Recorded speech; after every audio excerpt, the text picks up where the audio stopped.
Essa pregação é sobre fé, amém?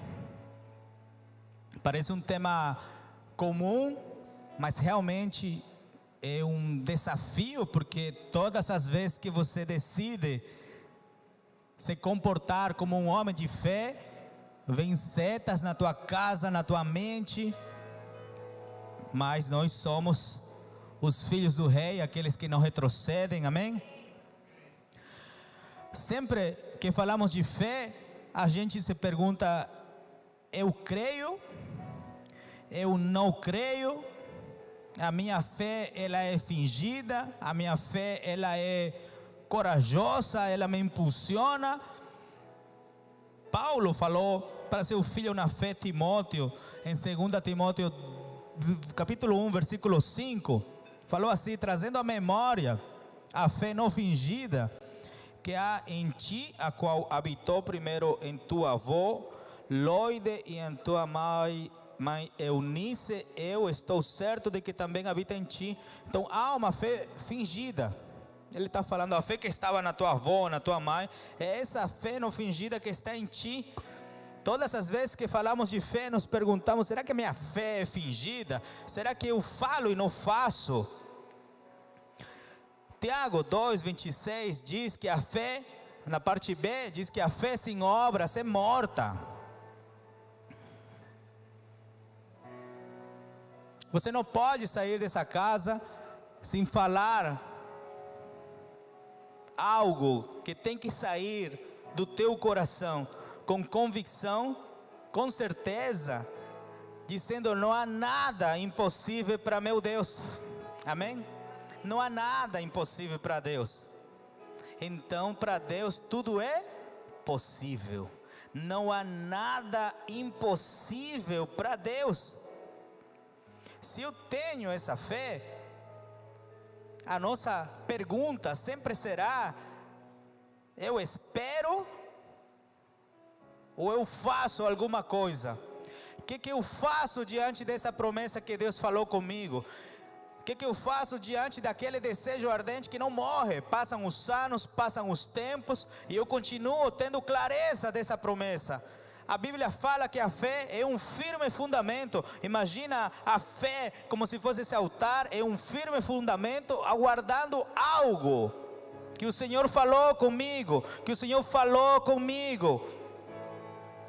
Não há nada impossível para Deus. E diante dessa verdade, o que eu faço? Eu espero ou eu tenho que fazer alguma coisa? A Bíblia nos dá respostas, tanto para esperar, como foi com a Maria. Maria recebe uma promessa e ela não faz nada. Aliás, ela não poderia fazer nada. Ela teria que conceber Jesus virgem, sem pecado. Ela não poderia fazer nada.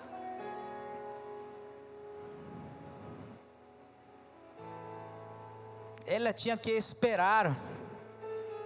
A nossa fé muitas vezes é aplicada e Deus exige de nós que a gente não faça nada. A gente tem que simplesmente esperar nele, porque se eu faço, nunca acontecerá nada. Esse algo será impossível se eu faço. É uma fé que está me dizendo que eu preciso esperar. Maria não fez nada, ela esperou na promessa. Aí, nesse contexto, entra uma verdade: apenas creia, apenas espere. No caso de Josué foi diferente. Você pode falar para Josué: apenas creia, e ele com certeza vai te responder: eu já creio. Josué, ele já cria, amém? Só que Deus para ele falou: esforça-te e ser valente, ser corajoso, assim como fui com Moisés, serei com você. Nós temos uma fé e aprendemos com Maria que nessa fé ela só tinha que esperar. O contrário, Josué não, ele tinha que agir, ele tinha que se esforçar, ele tinha que correr atrás. A palavra Levítico em Hebreus fala sobre quanto tempo eu tenho que trabalhar. Levítico fala: 6 semanas semearás a tua vinha, 6 semanas podarás. 6 dias o Senhor criou tudo e no 7º ele descansou. Ele dá um padrão de trabalho e de descanso, jornadas de trabalho. tempos de trabalho, tempos de descanso. Para Josué está falando: eu sei que você já crê, agora você precisa se esforçar. Há promessas que precisam tão somente que a gente creia e espere pelo braço poderoso de Deus, e há promessas que precisam do nosso esforço. Amém? O versículo mais famoso, mais usado em relação à fé, está em Hebreus 1:6 e diz: ora, sem fé é impossível lhe agradar, porque é necessário que aquele que se aproxima de Deus creia que Ele existe e que é galardoador dos que o buscam. Se eu busco o Senhor, eu sei que Ele vai me receber, eu sei que Ele está me aguardando, eu sei que vou achar Ele. Eu tenho convicção, eu tenho certeza, por mais que eu não veja, eu tenho certeza que Ele me vê. Amém? E algo que eu não vejo, mas eu creio. Eu tenho firme fundamento aguardando os tesouros, as pérolas, as promessas do Senhor. A Bíblia fala de um homem de Deus chamado Noé. Ele sabia que não tinha nada de impossível para Deus, não havia nada de impossível para Deus. Hebreus 11:7, aquele mosaico dos homens de fé em relação a Noé, diz que pela fé Noé, divinamente avisado das coisas que ainda não se viam, ele temeu, e para a salvação da sua família preparou a arca, pelo qual condenou o mundo e foi feito herdeiro da justiça, que é segundo a fé. Sem chuva ele fez a arca, cheio de paciência. Se uma coisa tinha Noé, era fé. Ele estava plenamente convencido de uma realidade, ele estava convencido de algo que ele ainda não conseguia enxergar. Dilúvio, arca, tempo, ele tinha que fazer.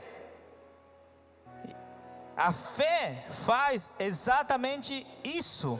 Ela te faz acreditar, ela te faz esperar, por mais que você não enxergue. Ela te faz ir para frente, ela te deixa confiante, em obediência.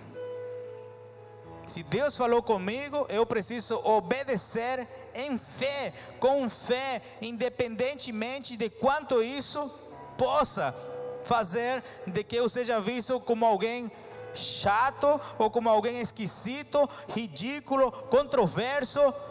Imagine Noé fazendo a arca, tantos anos que demorou em fazê-la,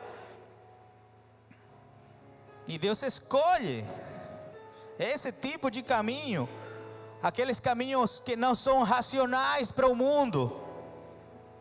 1 Coríntios 1:19 fala, porque está escrito: destruirei a sabedoria dos sábios e aniquilarei a inteligência dos inteligentes. É pelo caminho dele, é sem ver mesmo.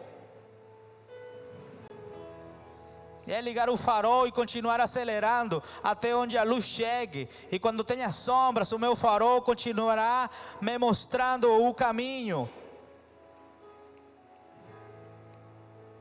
A fé me permite acreditar, entender, a fé me explica espiritualmente o que João Batista viu. Eis aí o cordeiro que tira o pecado do mundo. Como um cordeiro pode vencer a morte?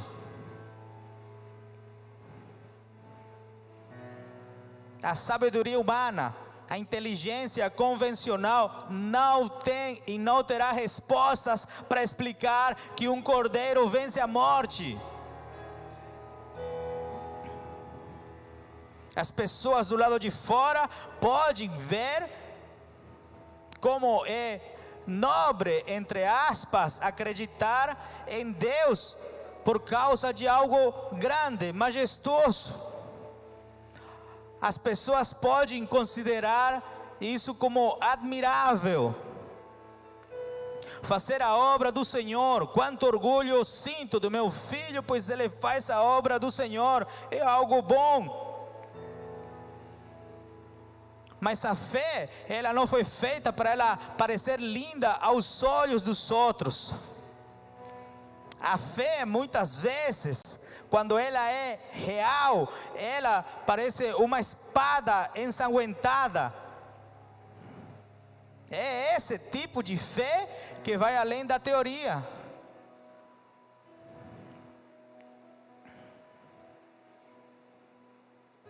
Quando a palavra de Deus entra, através de olhos de fé, de ouvidos com fé, essa palavra vai percorrer o meu coração, as minhas mãos, os meus pés, a minha boca. A fé vai tomar posse de mim. E esse tipo de fé não é uma fé que você possa escrever, é uma fé que realmente a gente tem que viver. Tiago 2,14 diz: meus irmãos, que aproveita se alguém disser que tem fé e não tiver as obras? Porventura a fé pode salvá-lo?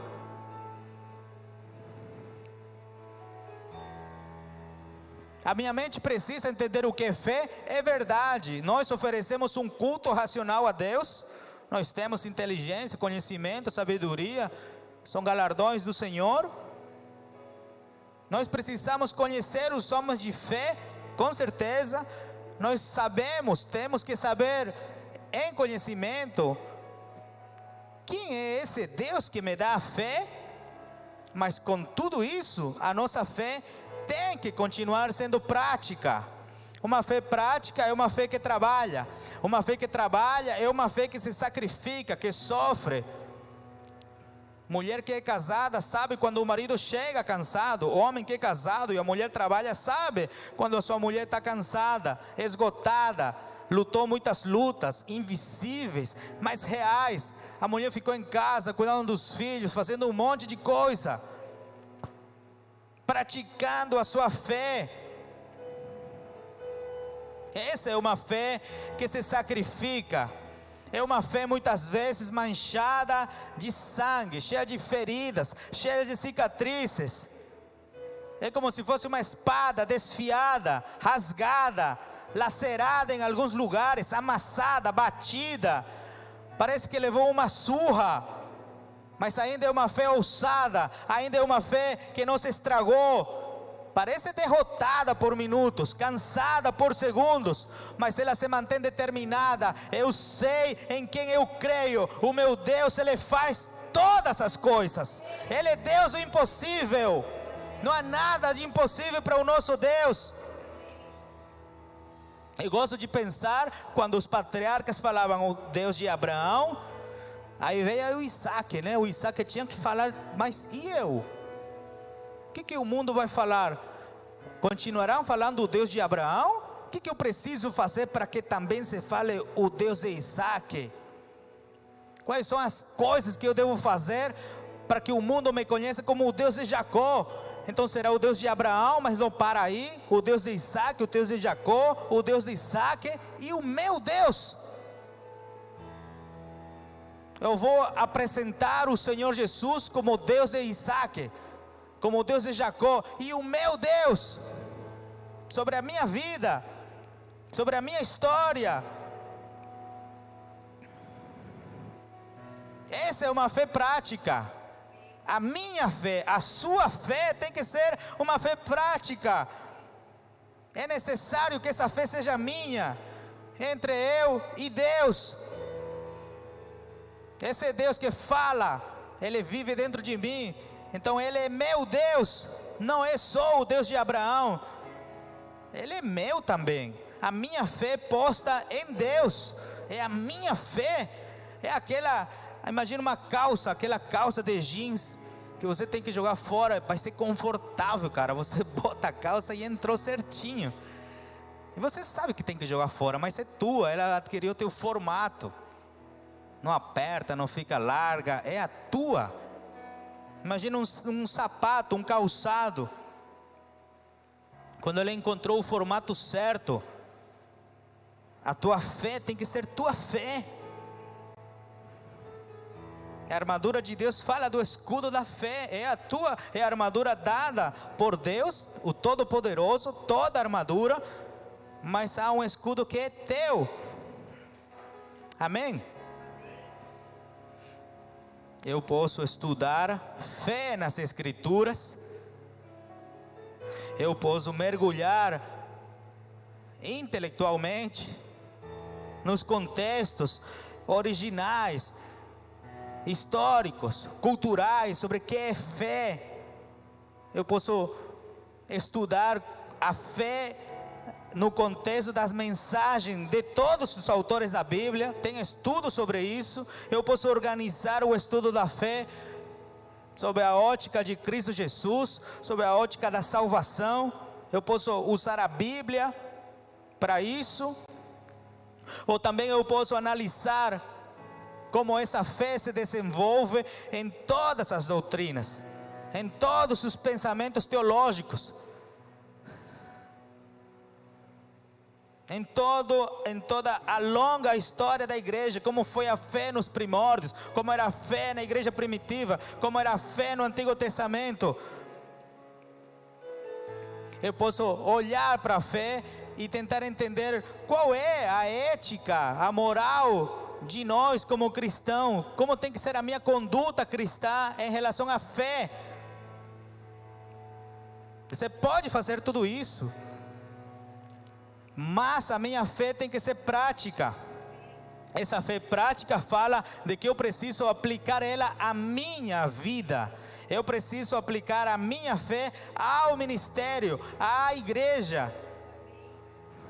Por isso que é uma palavra que sempre sofrerá retaliação, e é uma palavra que sempre haverá obstáculos, fazendo a palavra capotar de sono. Há uma resistência do mundo espiritual para você não exercer a tua fé. Você pode saber a etimologia grega, você pode procurar o tronco mais primitivo linguístico do jejum. Se nós não jejuamos, é morta, é uma letra morta. Eu posso saber qual é o tronco linguístico primitivo da palavra jejum, mas se eu não pratico o jejum, amém?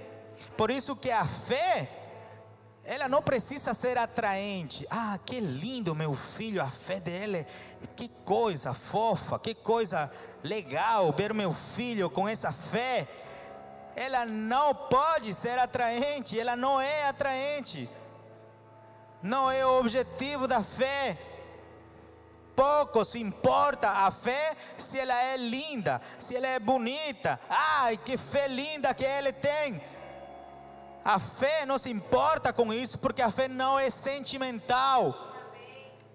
Vai ver as meninas da intercessão, quando elas sobem e quando elas descem, maquiagem está no sapato.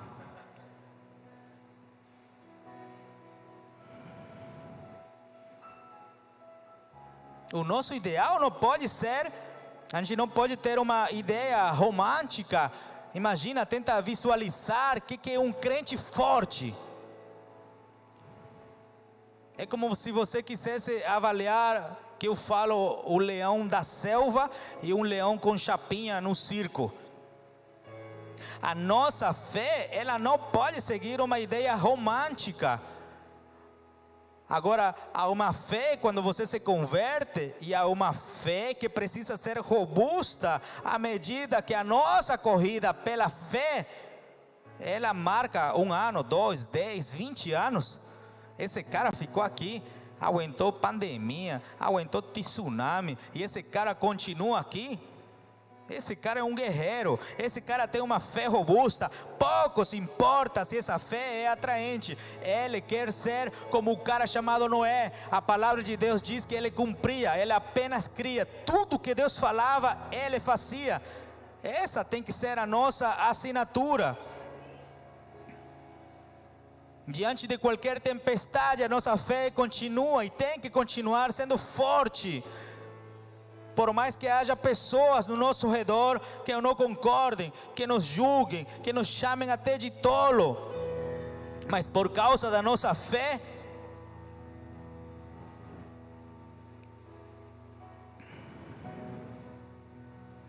E se quisessem tirar a nossa vida por causa da fé, se nós realmente somos a última geração, a nossa fé é robusta,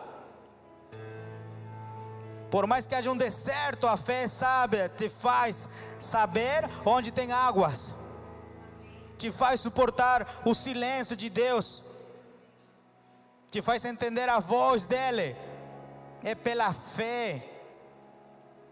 Ele sabe onde está um homem robusto de fé, sabe onde está o esconderijo da serpente, sabe onde tem água, sabe a rota de retorno, sabe o lugar da presença, sabe levantar o altar. Continua fazendo o que Deus te pede. Continua fazendo aquilo que Deus está te pedindo, até nos mínimos detalhes. Gênesis 6:22 diz assim: assim fez Noé, conforme tudo o que Deus lhe mandou, assim o fez. Tudo, conforme tudo o que Deus lhe mandou, assim Noé o fez. É isso que a fé faz em cada um de nós. A fé faz que você obedeça. E não há nada de glamour nisso aí. Essa é a nossa parte. Crer, acreditar, por mais que eu não veja nada, por mais que não enxergue nada, eu posso dizer para meu Pai que está nos céus: eu tenho pronta a base da fé para receber as tuas promessas.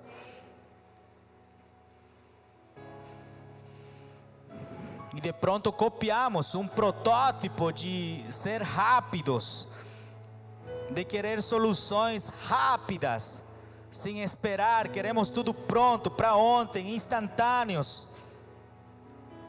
Parece que esse tipo de modernidade nos obriga a sermos eficientes, de esperar resultados para amanhã. Quanto tempo você está orando? Estou orando uma semana. Uma semana? O povo de Deus aguardou a voz de Deus 400 anos, gerações. Tudo que nós desejamos, o queremos para ontem, para já. E começamos a abraçar esse tipo de mentalidade. Queremos resolução imediata dos nossos problemas. Nós somos uma igreja que ora, que jejua, eu sei disso. Mas nós queremos que seja rápido. E quando parece que algo demora em chegar, parece que aí nos tornamos fracos. É tudo que o inferno desejava, te fazer acreditar que nessa espera você não conseguirá nada. É a demora. Mas para isso que eu tenho a minha fé. Eu conheço o meu Deus. Eu sei que Ele não demora. O relógio dele não é atrasado. Ele não é grego. Ele é dono do tempo. As escrituras falam que Ele é o Pai da eternidade. O Pai da eternidade. Ele era, Ele é e Ele será para todo sempre. Esse é o nome dEle. O nome poderoso. Quando perguntaram o que eu vou falar para Faraó, fala: eu sou. Suficiente. Então quando você tenha que falar algo, fala: eu, em Jesus, eu consigo fazer tudo que meu Deus me prometeu. Em Jesus, eu tenho fé. Dois caminhos: ou eu espero que Deus faça, ou eu tenho que ser forte e corajoso. Não tem outras ferramentas. Há promessas que tem que tão somente aguardar. Não tem como você fazer, não há mais nada para ser feito. O Espírito Santo vai dar esse caminho. Mas se eu tenho fé, ou eu espero, como a Maria não fez nada, só esperou, ou eu tenho que ser forte e corajoso como Josué. Não há outra ferramenta aplicada para que a tua fé se torne prática. A minha fé tem que ser manifestada. O que é essa fé manifestada? É viver aquilo que eu creio. Aí me torno um crente de verdade. Eu preciso crer. Eu preciso viver aquilo que eu creio. Como eu faço uma tradução de viver aquilo que eu creio? Através de serviço. De tal medida ou de tal maneira Deus amou o mundo que entregou seu Filho. Esse é o conceito de amor para mim. É a entrega total. Meu serviço terá que ser total. A minha oferta terá que ser total. A tradução da minha fé prática será produzindo discípulos, será mantendo em pé a minha oração, será cumprindo a missão que Jesus deu para a igreja. Essa é uma fé prática, a fé que serve ao próximo. É uma fé que se torna robusta, porque ela terá que enfrentar injustiças. Ela terá que ser a base para que tua oração continue em pé, mesmo em situações difíceis.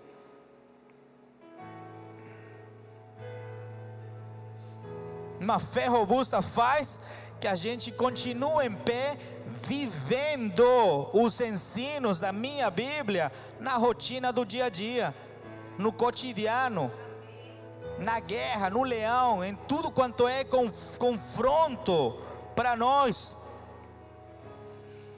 O Deus de Abraão, o Deus de Jacó, o Deus de Isaac, o Deus de Jacó, amém. E o Deus do Eric, o Deus do Osiel, quando a família olha para nós, falam: esse cara realmente ele se converteu, esse cara tem Jesus no coração. Cada alma é uma, e nenhuma situação é tratada da mesma forma por Deus.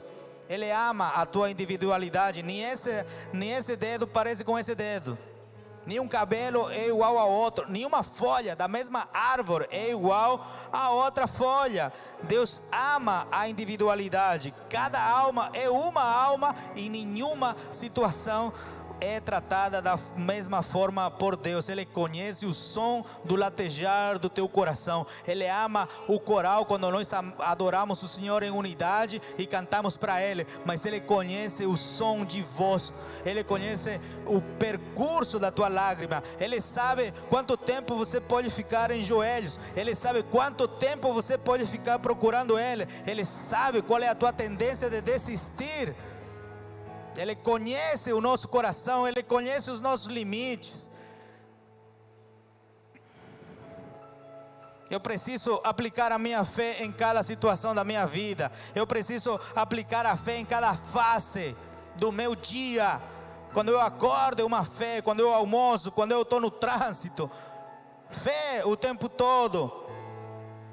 Essa fé faz de que eu olhe para o Criador, para o meu Pai amado, e eu mostre os meus defeitos, eu mostre as minhas deformidades.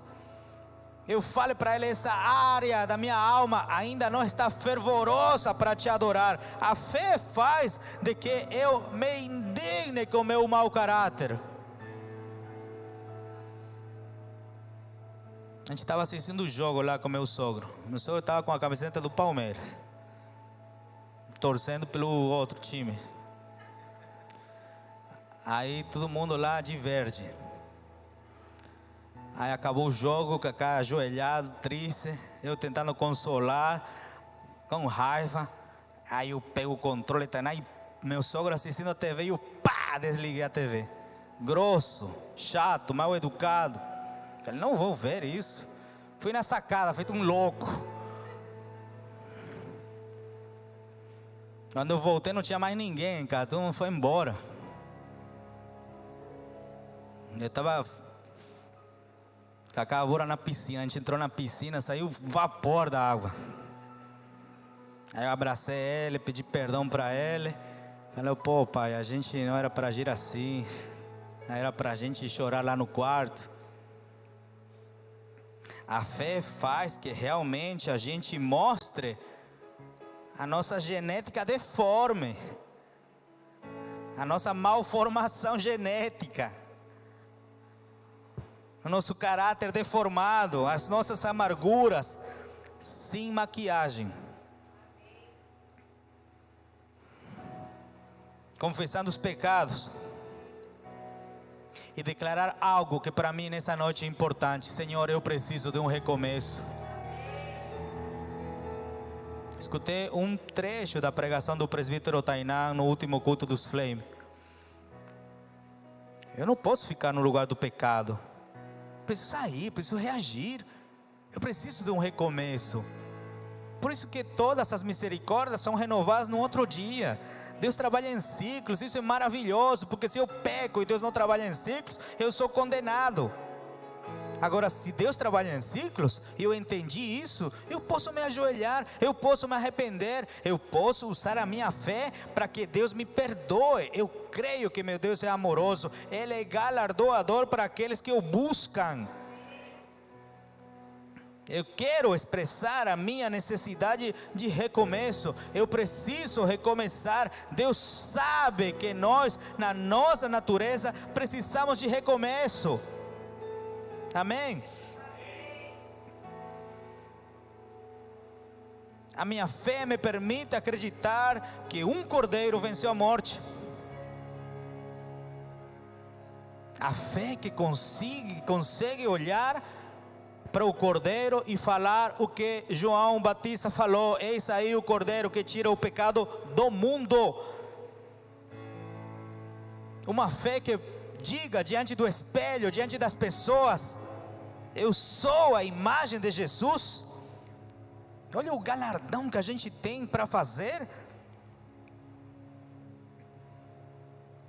Eu mostro, abro meu peito e falo para o Senhor: eu sou deforme, eu tenho amarguras na alma, eu tenho espinhos na carne. O orgulho é a minha deformidade.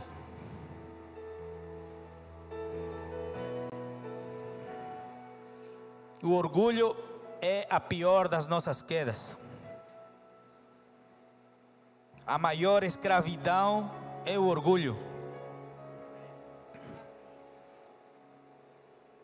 Faraó deixou o povo de Deus escravo. Mas sabe, algo aconteceu. Vem na minha mente pregações do pastor Guto, da pastora Nayana. Algo aconteceu. Imaginem o povo de Deus escravo, o braço forte de Faraó, orgulhoso. Mas tinha uma forma de vencer essa escravidão. Algo aconteceu quando comeram o cordeiro na Páscoa. Coturno no pé, não podia sentar. Tinha que matar o cordeiro. Se o vizinho não tinha, vem come comigo. A Páscoa na porta. Pela fé, comendo o cordeiro, algo estava acontecendo. A maior escravidão com certeza é o orgulho. E para sair dessa escravidão nós precisamos de poder. Qual é o problema? A injustiça, o gigante, o Golias, os gafanhotos, os amonitas, a praga, a crise, o Egito, a Babilônia. A ordem para o povo que estava escravo, para sair da escravidão, a ordem foi: sacrifique um cordeiro. Porque o orgulho com certeza é o oposto ao alvo de Jesus Cristo. O orgulho com certeza é a independência espiritual. O orgulho é ir contrário ao cordeiro. O cordeiro é manso, o cordeiro é humilde. O cordeiro sem defeito, inocente, sempre está presente para nós. O cordeiro é o alvo. Amém? A independência espiritual mostra orgulho. E aí tem os traços do orgulho, a desobediência, a autossuficiência. Aí o diabo junta tudo isso e ele faz a fórmula para o pecado. Se esse cara é autossuficiente, se ele desobedece, se ele é orgulhoso, é a fórmula para o cara pecar. O orgulho tira o cordeiro. O orgulho tira o cordeiro, te torna autossuficiente, te torna poderoso, te torna orgulhoso. O orgulho tira o cordeiro, e se o cordeiro é retirado de nós, então vem a maldade, então vem a aspereza, então vem a fraqueza.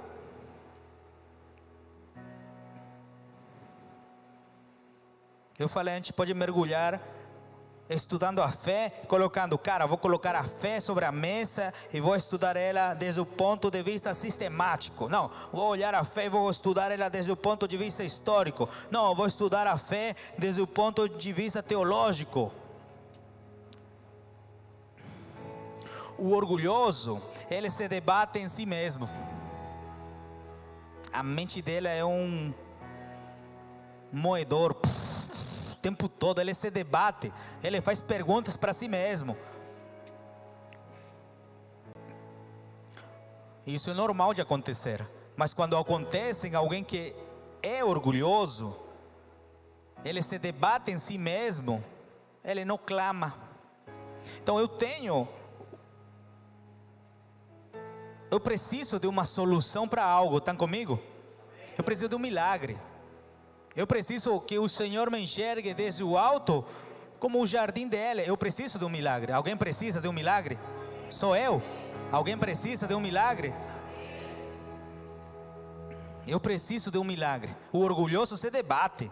Diz, pô, então tenho que conversar com tal pessoa, então tenho que, não sei o que, eu tenho que, mas como? É impossível. Como Deus? Aí vem um anjo, através de sonhos, fala com o irmão, diz, fala para o Javi que esse milagre ele vai receber em 60 dias. Aí eu, pô, 60 dias, não é possível, eu me debato. O homem que se debate e não clama, esse não de orgulho, não é mais fácil clamar? Clamar, Deus, eu preciso de um coração novo, eu preciso de lágrimas que lavem a minha alma, eu preciso de verdade, me ajuda a ser forte no jejum, me ajuda a manter o meu altar de oração, me ajuda a cuidar da minha família, eu clamo para Deus. O debate na nossa mente mostra uma atitude de orgulho, de falta de temor. O clamor, Ana não tinha filhos, ela não ficou indo para o médico fazendo uma ultrassonografia fetal e falar, pô, olha, quanto tempo você estudou? Ela chorou, ela clamou. Tem uma médica aqui, tem um médico aqui.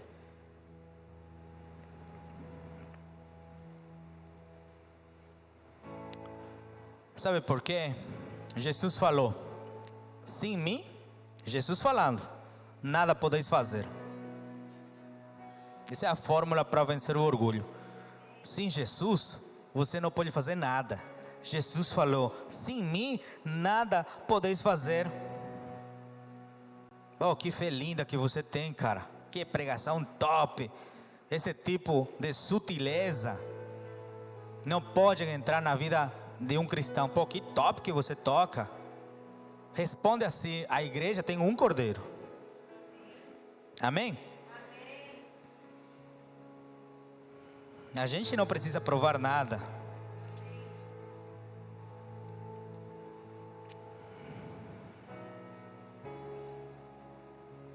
Se a gente é santo por causa dele,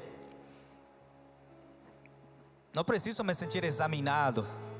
A minha pregação não depende da tua concordância, porque se dependesse estaria morto. Qualquer um de nós estaria morto. Eu tenho fé para pregar aquilo que Deus me mandou pregar. Depende de você, de ter fé, de acreditar ou não. Eu vou chegar na minha casa e falar, meu Deus, cumpri a missão. Eu preguei com fé aquilo que Deus me deu. Se você crê ou não crê, isso você se resolve no teu travesseiro. Pô, será que eu vou crer? Se alguém traz para você um plano top de negócio e fala assim, cara, esse plano é top, você vai dizer, eu creio que não vai dar certo. Isso não é falta de fé, porque você está dizendo, eu creio que não vai dar certo. Você está crendo. E às vezes a gente crê no errado, no negativo. Às vezes eu sou meio assim. Pô, pai, vamos no parque. Cara, acredito que vai chover. Acho que vai chover.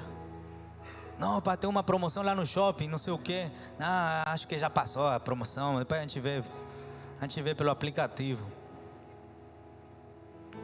parece que a gente gasta mais recursos. Tem que acabar já?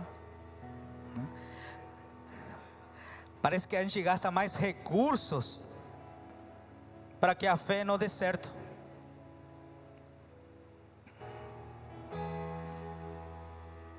Nós precisamos de algo para recomeçar, e esse algo se chama humilhação.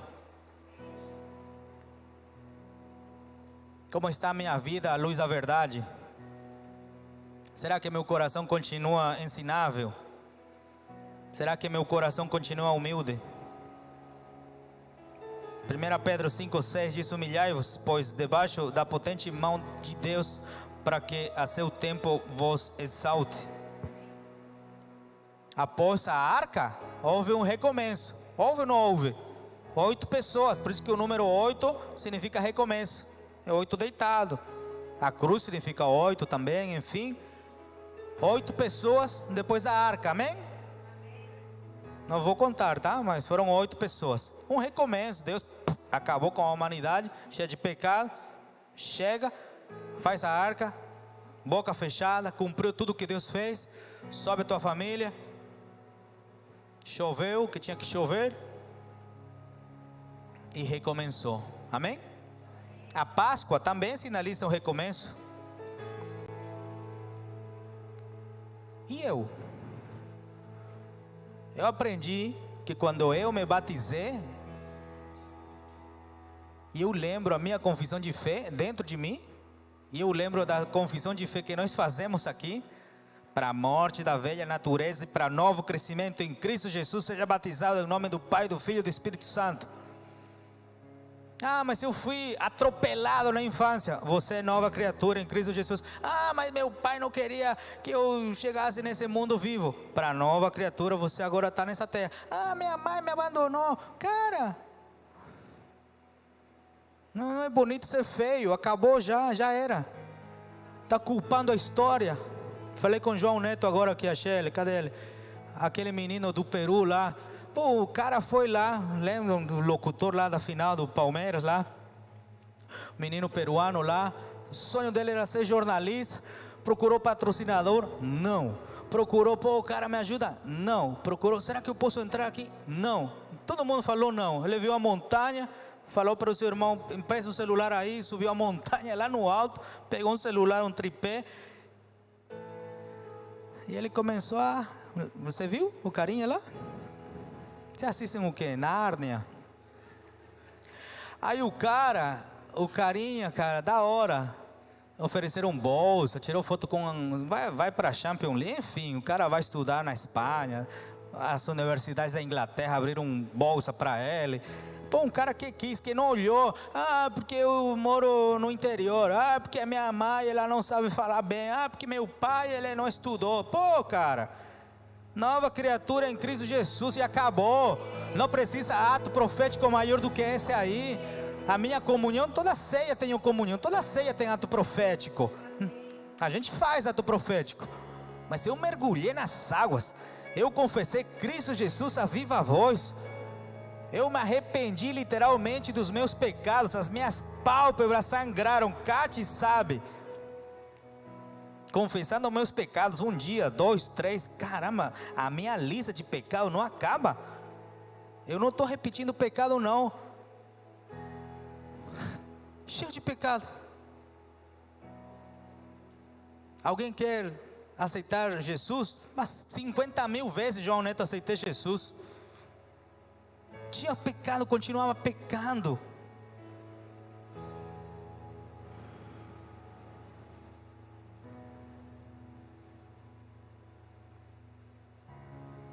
Ah, mas eu nasci em um lugar vulnerável. Ah, mas eu sou...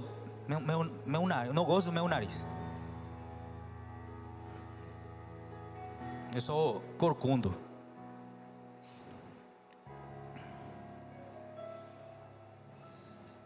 Eu sou... Olha, como Deus é poderoso. O que eu vou falar para esse cara chato lá que está escravizando o meu povo? Eu sou. Chega, é suficiente. Agora eu vou aplicar para mim, porque Deus não vai ficar só para Abraão, Vai para ficar para Jacó, para Isaac, para Tainá, para mim, para Lucas, para João Neto. Aí eu vou falar, eu sou nova criatura em Cristo Jesus. Eu aplico a minha fé, eu me apodero do véu rasgado, porque se é verdade, meu Deus está lá e Ele está me esperando. E se eu me achego para Ele em fé, Ele diz que é galardoador.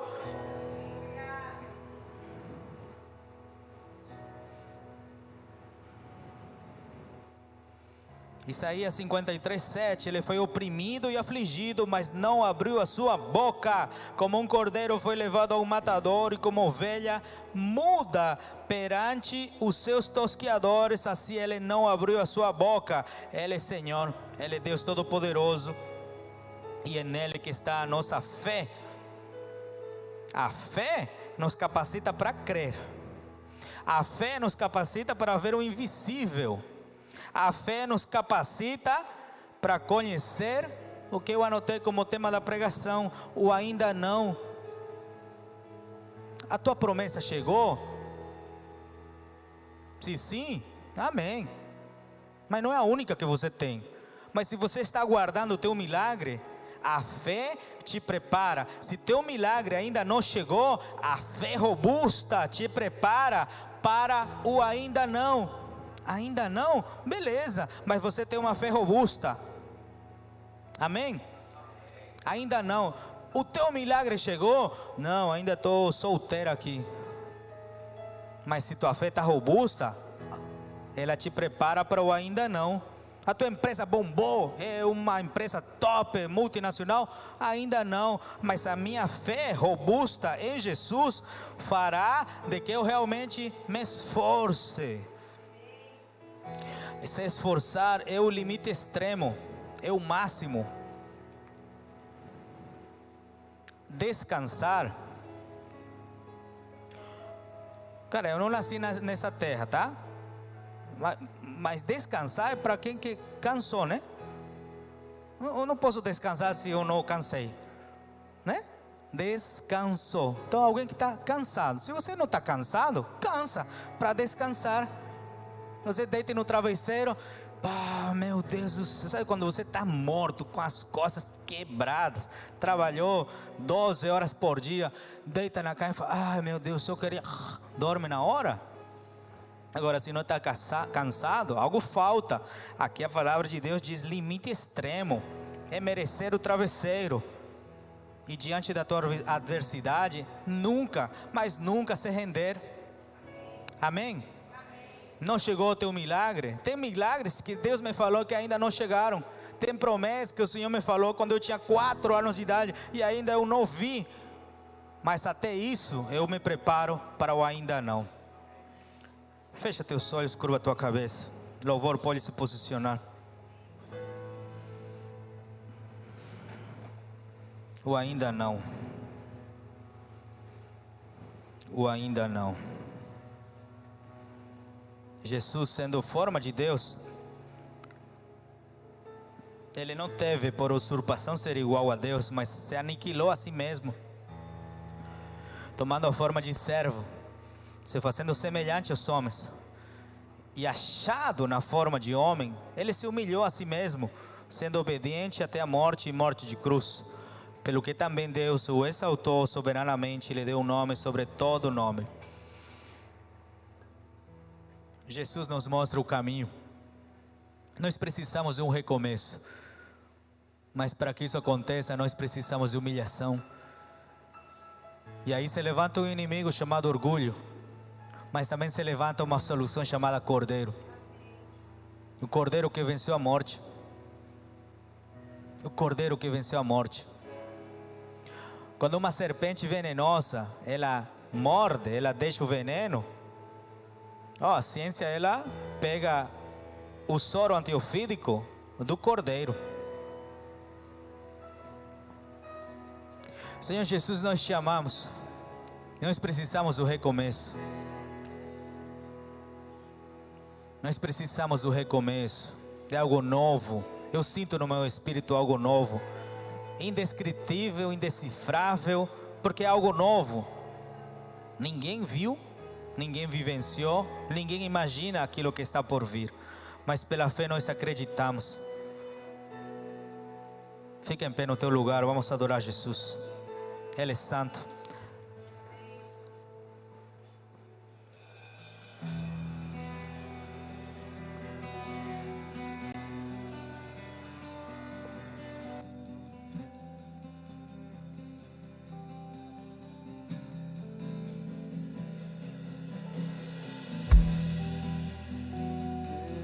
Faz o cego ver.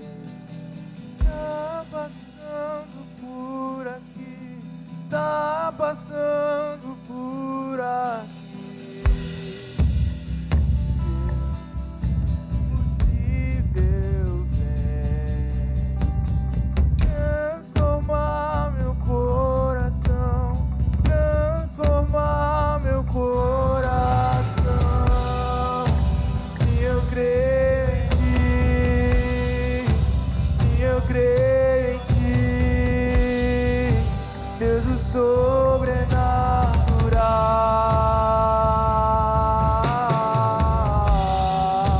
Sim, eu creio em ti, sim, eu creio em ti, Deus o sobrenatural.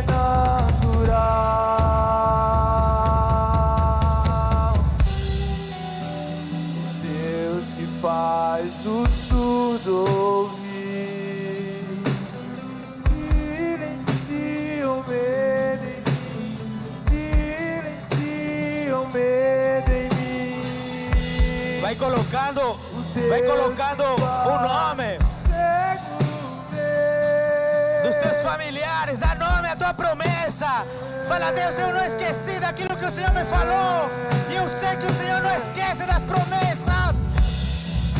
Vai colocando o nome dos teus familiares. Senhor, eu preciso algo novo na minha vida. Eu preciso uma coluna nova. Eu preciso um rim novo. Eu preciso um novo coração. Xalarabatri cantarabá yerxá. Xalarabastri cantarabá. Pela fé nós entramos nesse lugar novo.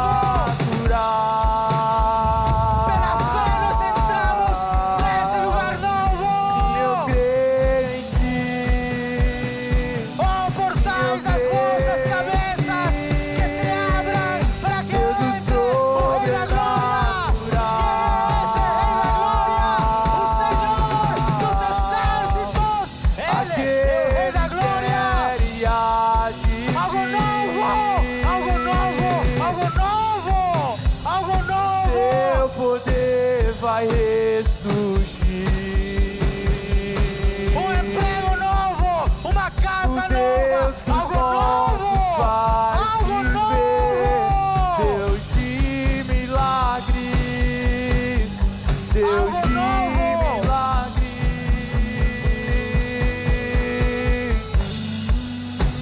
Aquele quer e há de vir. Santo teu nome, Jesus. Vai ressurgir.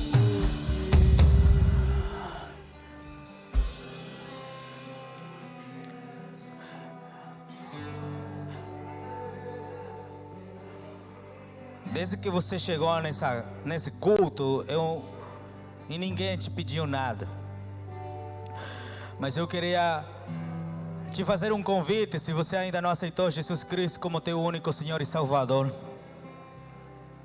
esse não é um momento para você se mostrar tímido. Esse é um momento que precisa de coragem. Esse é um momento onde os demônios e todo mundo terá que saber que Jesus Cristo é teu Senhor. Eu nem vou abrir os olhos, mas se você é aquela pessoa, a igreja pode ficar de olho fechado, e você ainda não aceitou Cristo Jesus na plenitude daquilo que hoje foi pregado, eu te encorajo a levantar a tua mão direita. Se mesmo assim você não deseja fazer isso, coloca a tua mão no teu coração e faz essa oração. Eu te ajudo a fazê-la, é fácil, é simples.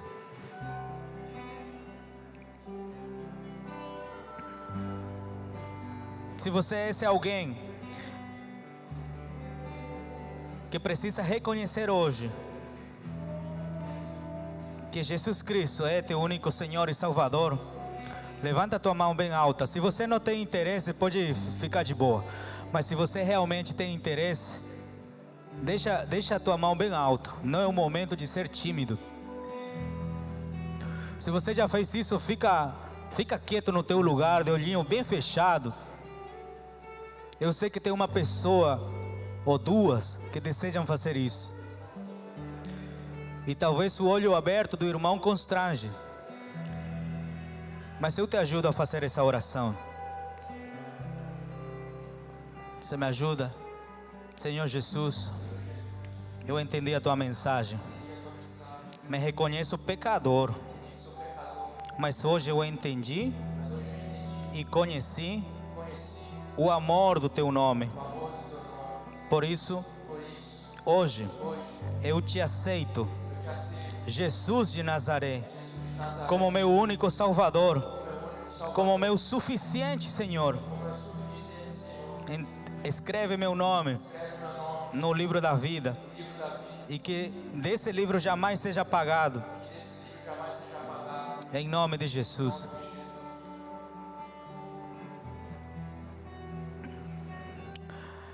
Levanta mais uma vez bem alto tua mão.